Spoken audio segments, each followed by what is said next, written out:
Sunod-sunod na magagandang laro ang ipinakita ng isang Kai Sotto sa Japan B1 B-League kaya naman hindi pa rin nawawala yung posibilidad na talaga namang umabot siya sa NBA at lumabas nga ang balita na posible ang NBA contract para dito kay Kai dahil isa ito sa target ng kanyang handler na EWP. Kung hindi nga lang nagkaroon ng injury ang isang Kai Sotto noong 2025 ay baka yun na ang kanyang naging pagkakataon na umabot sa NBA dahil malakas ang laro rin ang ipinapakita ni Kai sa Japan B1 B-League maging sa FIBA na kung saan Latvia at New Zealand ang kanilang tinalo na merong magandang ambag itong si Kai Sotto bago nga nagkaroon ng injury itong si Kai. Ang nakikita natin ay sa NBA Summer League siya maglalaro kaya naman isa sa preparasyon ng kanyang handler ay mailagay si Kai sa best condition at nakita naman natin ang mga teams na tumawag sa kanya sa training camp noon ng NBA napakarami. Indiana Pacers, Sacramento Kings, nagtraining na rin si Kai sa Atlanta Hawks facility noon, Orlando Magic na kung saan ito ang kanyang unang team sa NBA Summer League at marami pang iba kagaya ng New York Knicks na kung saan naimbitahan rin si Kai Sotto sa kanilang training camp kaya naman buhay na buhay talaga ang NBA contract at posible ito para sa isang Kai Sotto dahil maraming mga teams ang nag-imbita sa kanya noon sa NBA minicamp at sigurado tayo na meron nga ulit ngayong 2026. Short-term NBA contract sa NBA, medyo hindi pa natin nakikita ito ngayon sa kalagitnaan ng season ng Japan B1 B-League at ang isa sa option nga nila para mangyari ito ay isang buyout pero sa tingin natin mas realistic talaga ang NBA Summer League 2026 na pathway. Training camp, NBA Summer League at third window ng FIBA World Cup Asian Qualifiers kayang-kaya na pagsunod-sunod din ni Kai Sotto basta nasa 100%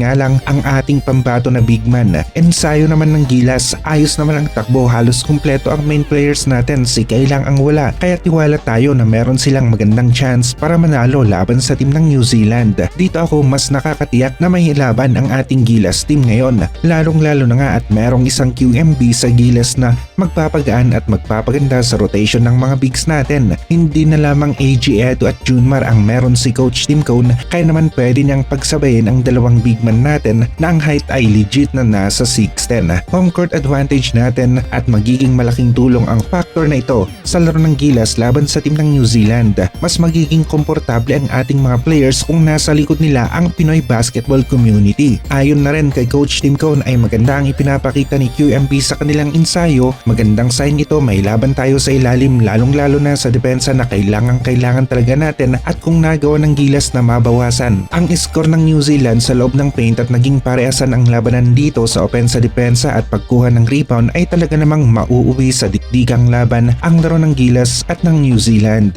Nasa ayos na ang lahat sa ngayon. Players natin sa Gilas halos kumpleto, si Kai lang ang wala. May sobra pa nga sa pool natin ngayon at gusto ng mga fans na kung pwede paglaruin ang 15-man pool ni Coach Tim Cone pero tiwala ako sa magiging desisyon ng ating tactician na nagpataob sa mga teams ng Latvia, New Zealand at isang Asian Games champion. Ito ang nasa record ni Coach Tim Cone na sa tingin ko ay walang makakatapat sa kahit na sino pa mang coaches sa kasalukuyan. Kung FIBA ang usapan, maging sa PBA si Coach Tim Cone ang may pinakamaraming panalo bilang isang coach.